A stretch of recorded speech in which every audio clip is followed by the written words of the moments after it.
In the world of SEO and SEM, you always see that I can get you the #1 position in Google. It's like a used car salesman. This is what I'm going to tell you about SEO. Do things right the first time, and Google will reward you. If you cut corners, Google will know, and you will get penalized. I've been on both sides of that coin, so please learn from my experience. Don't cut corners. Do things right. Content is always king. Google loves unique content. Follow the rules, play by the rules, and you'll be successful at it from an organic standpoint. So keep in mind, nobody knows more about your business than yourself. You are the expert. You know your business. Nobody cares about your business more than you do, right? So you're the master at it. Keep that in mind. If you hire companies to work for you, to do the work, they're not going to put as much care as you would do it yourself. So I needed to launch a site.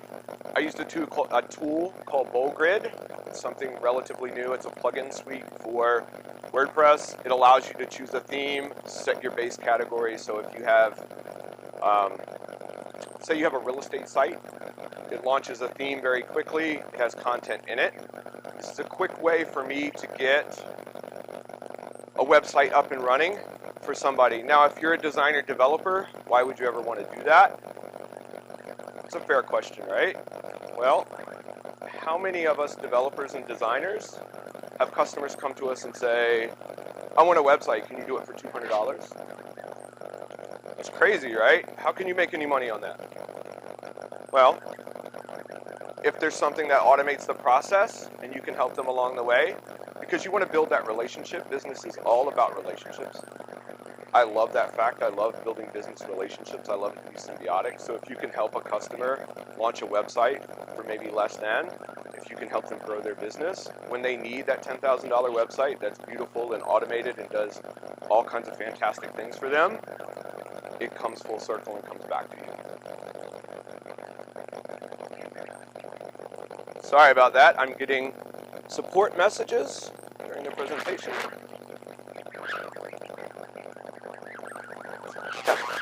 So BoGreat is a plugin suite. It's a drag and drop environment. I use it to launch websites very quickly. It comes with content built into it. Literally, you launch the page. Sure. Yeah, it's built on WordPress. It's a plugin suite. It's 5 plugins. BoGreat. So it's its own company. We've worked with the developers from a hosting standpoint. We're a reseller of it. But it's kind of neat. It's a new beta product. So start to finish, it takes me about an hour to launch a site with it. So not bad when you start looking at your ROI and a return on investment. When you launch, you need to figure out what plugins you need. What is your website going to do? We talked about that in planning. When you plan it out, what is your website going to do? Are you going to sell something? Are you collecting leads? If you're not using it, get rid of it. Don't keep it in the back end of WordPress. Take a look at your sheet when you sit down to fill that out and determine your goals. What is the functionality you need? And then how can you answer that with the plugin?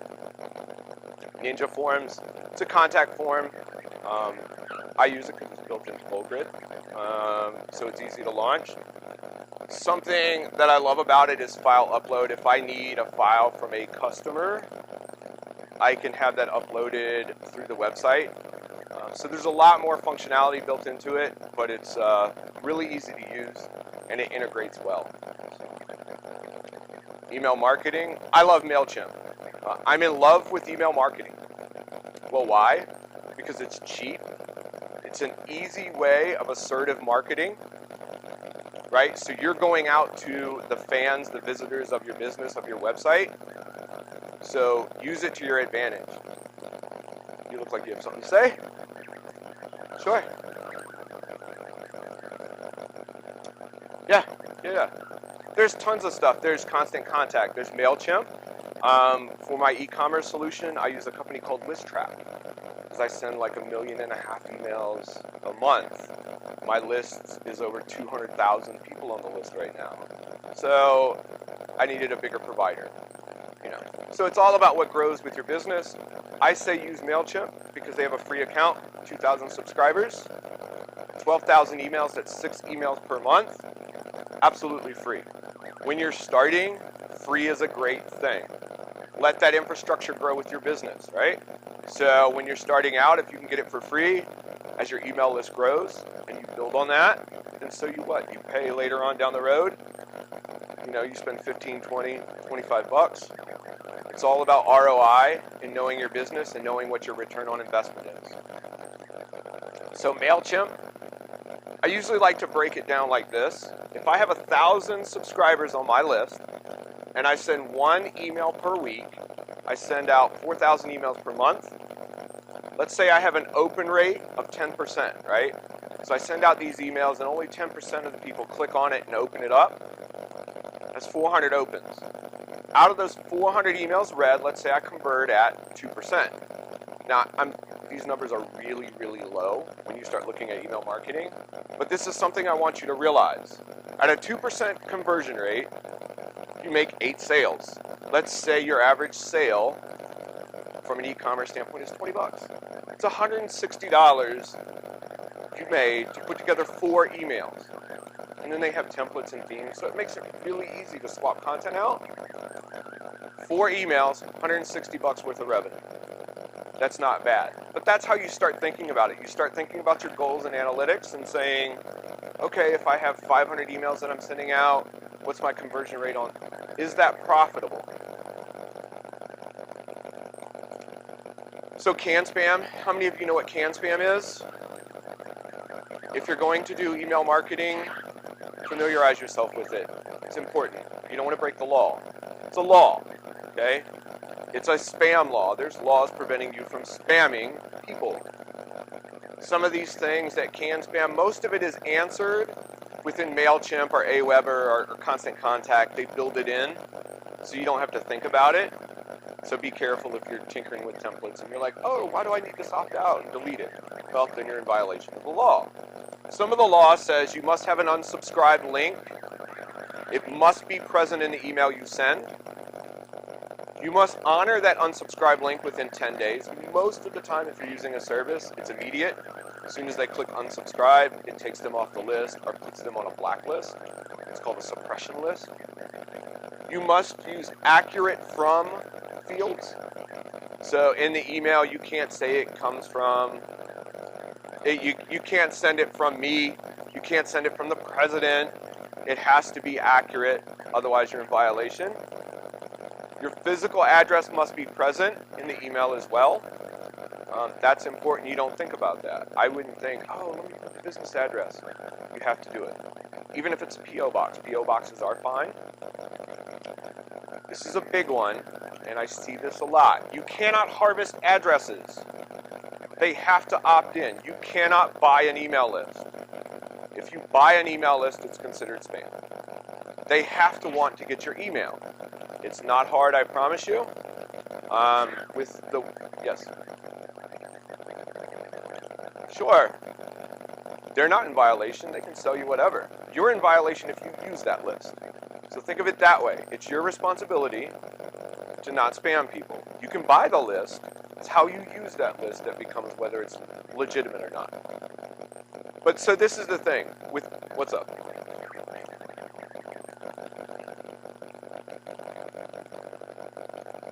Right. An opt-in. Right.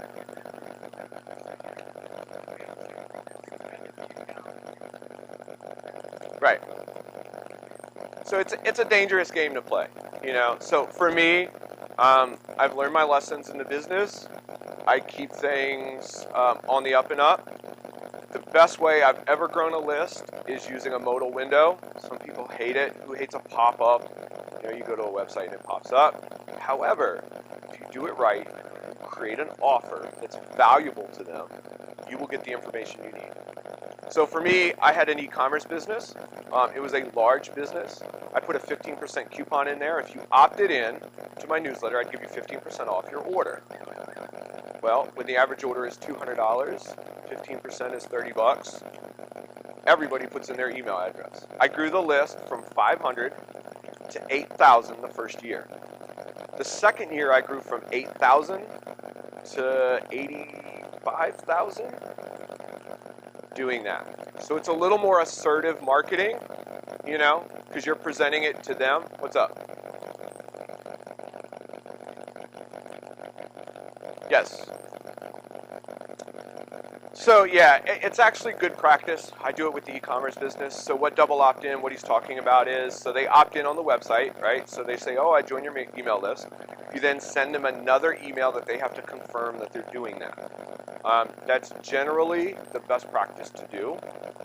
It does lower the amount that you get. That's why the offer is important. Because again, if they have to wait for that second email to get that offer, they'll opt in to get it. So that's a good point. It's good practice to do that because then you have record that they opted in because they clicked the button in the email. So here's another one, and this is something that most people don't know. It must contain one sentence. You cannot send an email with just a big graphic in it. You need to have a sentence in it. Also, just so you know, most providers that scan for spam will look for emails with no content. That's almost always given that that's considered spam, and most providers will block that. So they look at that and go, oh, there's no text in this email. That's probably spam. We're not going to allow it through the spam filters. So, and you'll see a lot of that with larger providers, Yahoo, Gmail, things like that. You must have an opt-out at the end. So your email must contain a way for them to unsubscribe. It's always good practice. Keep in mind, finding the right rate of sending emails every month can determine how many people opt in and out. If you send a lot of emails, you will see an increase in the amount or ratio of opt-outs you get. Yes? Tim? No. Okay.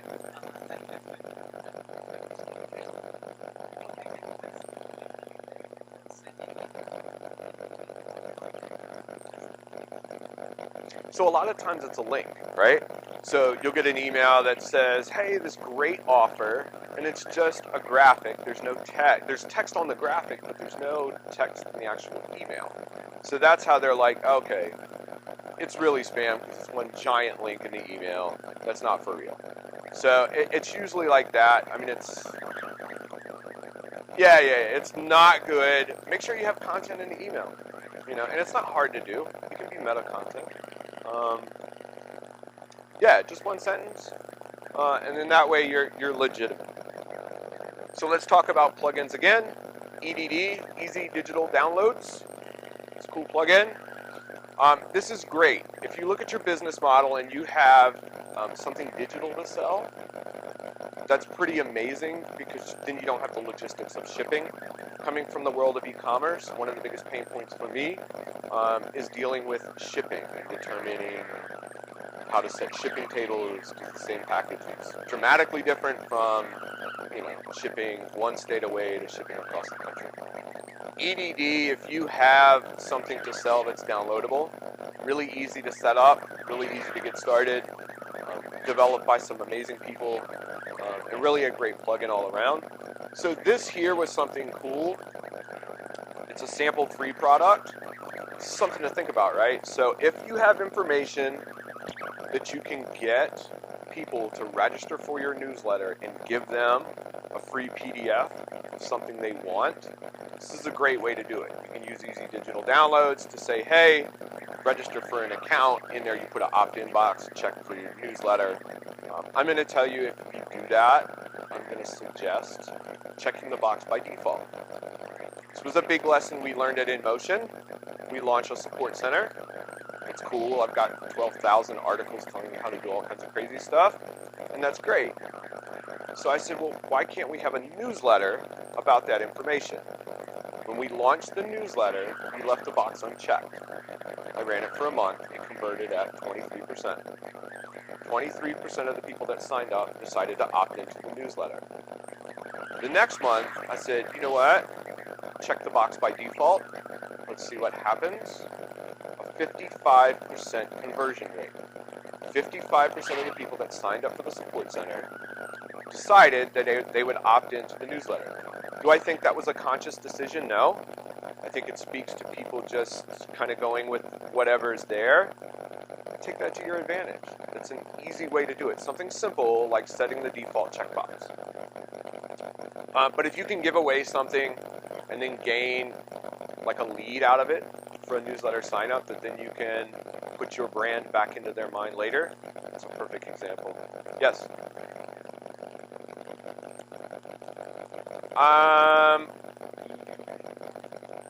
Now, I mean, there's so easy digital downloads is an interesting model.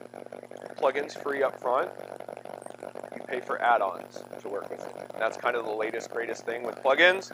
Same thing with Ninja Forms. They give you the plugin for free. All the add-ons is what you pay for and the use of those add-ons. So, to be honest with you, I don't give away sample stuff. I usually give away a percentage off products. So I've never tied that in with MailChimp. I'm sure there's a way to do it. There's probably an add-on to do it between EDD and MailChimp. I would suspect that. They're both very large, popular plugins. Well, the link here is going to be provided in the second email. Right. So you set up your thank you email to have the link to the PDF. Yeah, it's done. It's all automated. And you gotta love automation. When you start selling things online, the more you can take the manual process out, number one, your margin of error decreases.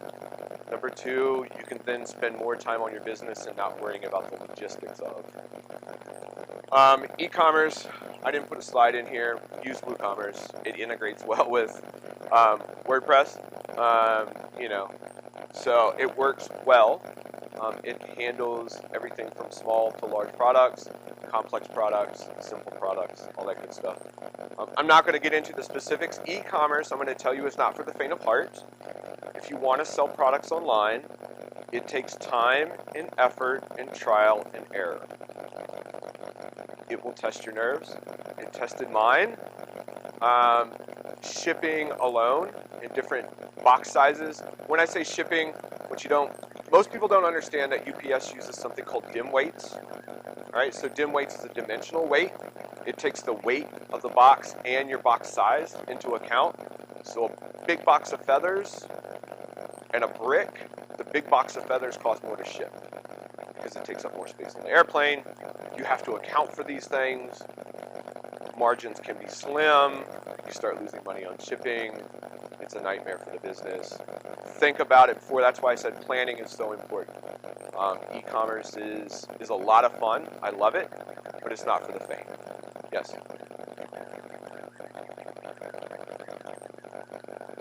It does. However, there is a margin of error with dim weights. The closest I can get dim weights in a margin of error is about 90%. So 9 times out of 10, I'm going to nail it spot on.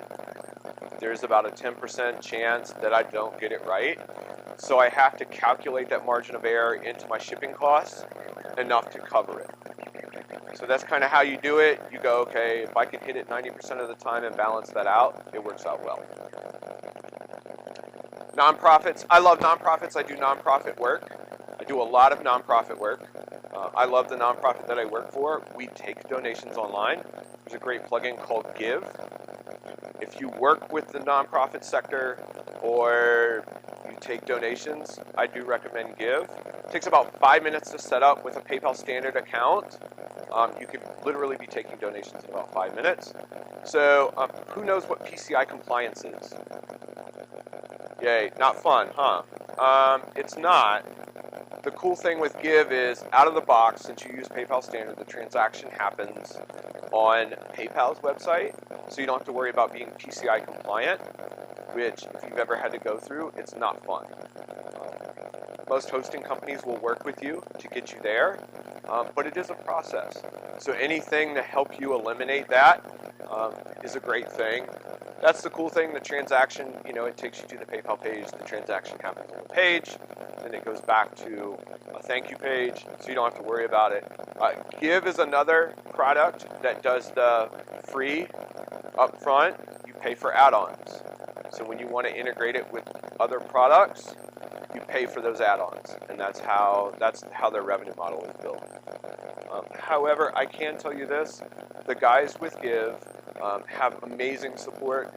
Every time I've had a question, they've been really amazing with it. And if you've ever had to work with support, having amazing support, getting a good response, getting a well thought out response, getting a timely response is worth its weight in gold. Another thing that nonprofits do a lot of is customer relations management. There is a system that integrates well with Give, as well as other things. It's called Uku People. It converts your back end of your WordPress site to be a CRM. Now, this tracks emails that you send. It tracks donations from users. It tracks meetings and updates. So if you talk to a client, you can put a note in there and then have it in one place. This is great if you're a nonprofit at the end of the year and you're like, I need to see every donation, everything they've done in the last calendar year. It's all in one spot. You don't have to go to your bookkeeper, and you don't have to go to PayPal, and you don't have to go here and there to figure it all out. I can tell you, working in a small nonprofit, that's a lifesaver to have something like that. You know, at the end of the year, the bookkeeper comes to me and says, hey, can you do a database dump of all the donations, who they were, any addresses, information? I literally run one report, export it, I send it to an email, 2 minutes, and we're done. Life is easy, life is grand, and we move on. So play around with it. It's a cool little tool, and they have good support too. So same thing, free to play. You pay for the add-ons. So the add-ons will get you emails. This is where I talk about pet peeves. This is more business related, not WordPress related. Businesses who don't use their domain-based email. There's nothing worse than sending in a contact form to a business and getting a reply from a Yahoo email account. I do not take businesses seriously when they do that.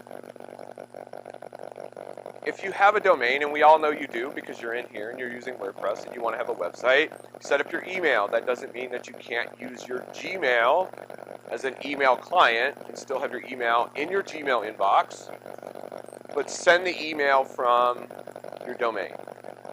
It creates legitimacy with your business.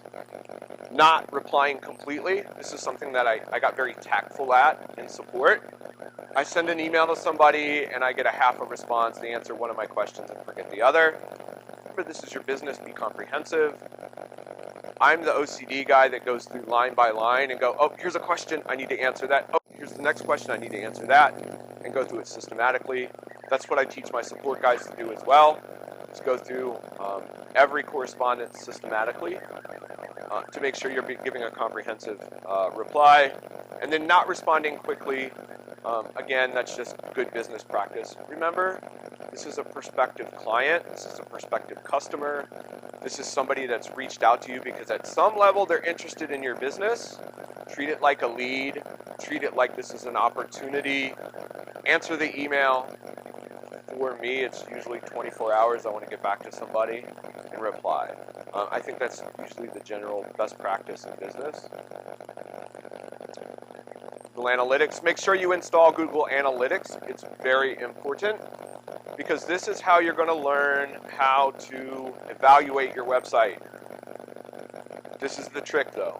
When I first started getting into marketing, I lived in analytics all day, and I forgot about the business. Because I'm staring at numbers going, ooh, I know this now. Ooh, I know they're on my page. Ooh, I know this. Don't do it.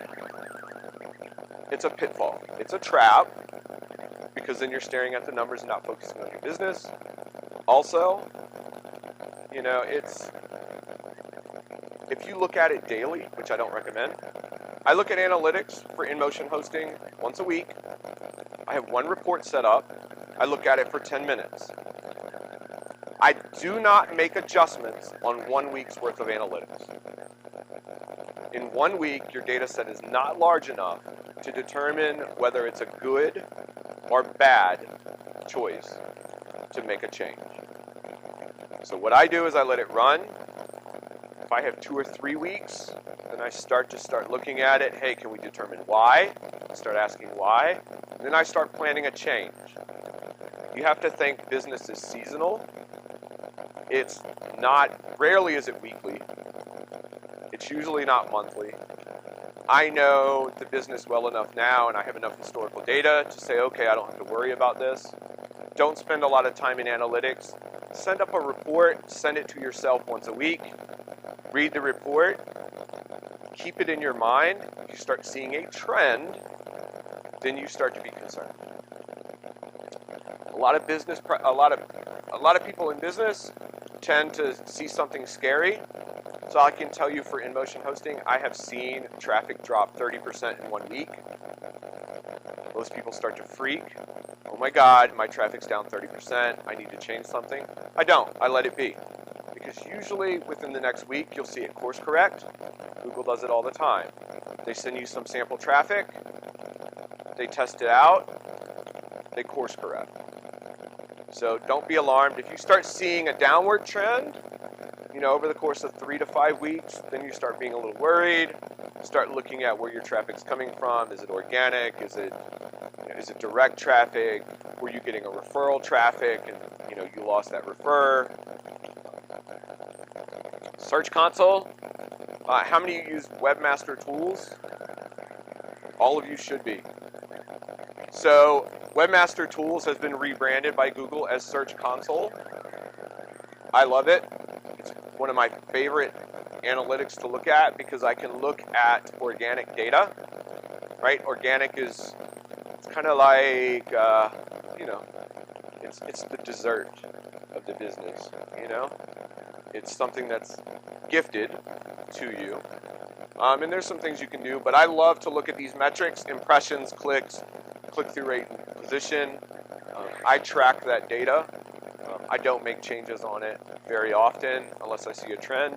But that's really cool that they provide that to you. And that's really insights, because then I can prove by looking at it, was it volume-based? So is traffic down for a specific topic across the web? Or is it down for just me? And that's the insight that provides. Time. Again, don't get caught up in analytics. Don't look at it more than once a week. Don't spend more than 1 hour in it. Otherwise, you'll find, like I did in the beginning, I was killing 6 hours staring at numbers and not making any actionable decisions on it. Course correction. I love this graphic. Every business should be doing it. You launch your website, you evaluate it. What was your successes? What were your failures?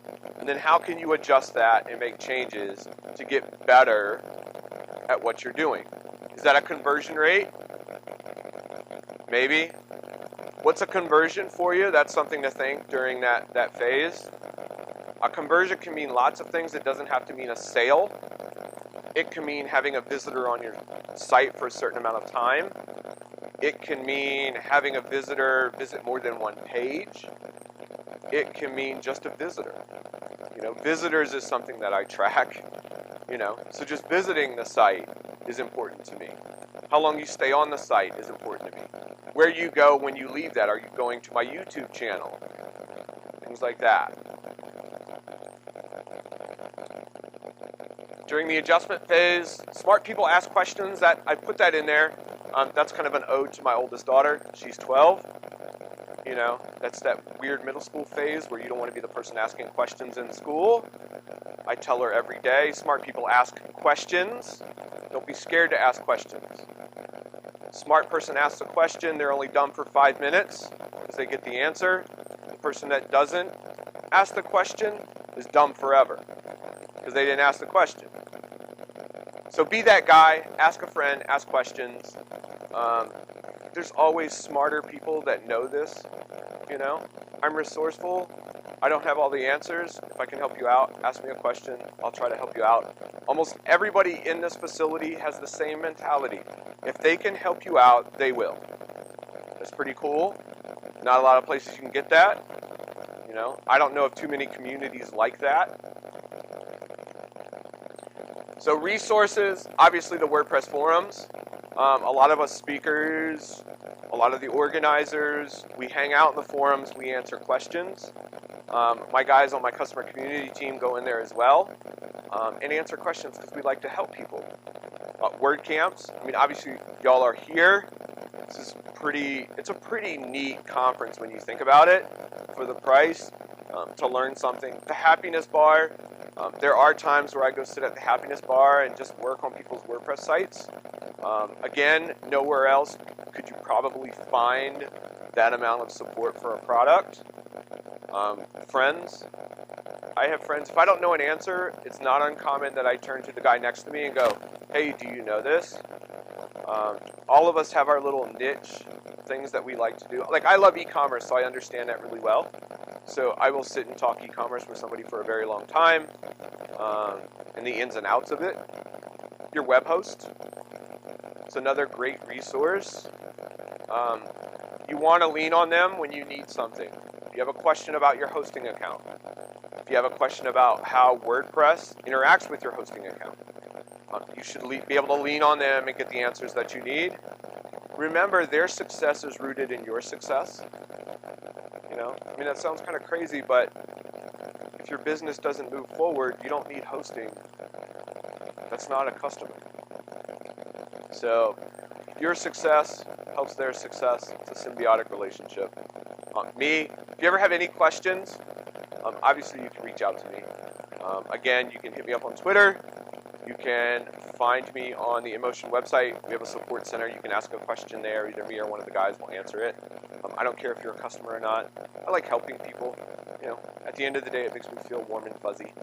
So, you know, that's always a good thing. So, that's it. I hope you learned something. If you have any questions, let me know. Yeah, hold on. Yes. Yeah. I'm working on it. That's more like a day session, though. I'll be honest with you. I mean, I love e-commerce, but I could spend an hour just talking about shipping tables or tax tables. So, yeah, for sure. But we did that for a while. Like, you know, we do Google Hangouts and, you know, just talk about things like that. So, that may be something that we revisit again.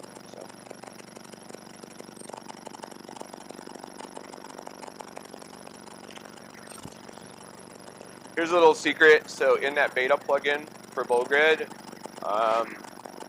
there's a staging portion to it. So in the back end, it basically adds a page type. So instead of you have draft, you have an active page, you can have a staging page and a staging site. So you can switch those out very quickly.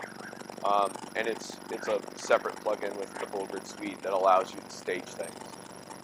So then you can literally click and it'll launch your staging site as active and then take your active site down and make it a staging site. So, no, it's all that. You gotta remember, so it's all in the back end of WordPress. So it's all doing that in the database. So it's, yeah. So all in the back end of WordPress. It's gonna handle active versus staging sites. Yes.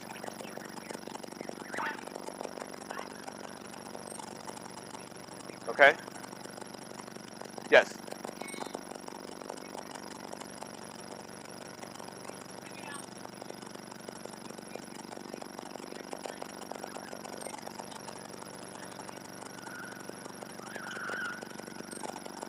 Yes, because authorizes your payment gateway. The transaction, you're taking the card information on your site. The transaction is not happening on Authorize's site. I don't know that you need to pay them, but you need to be PCI compliant. So it might be something, I don't know what they're doing for you.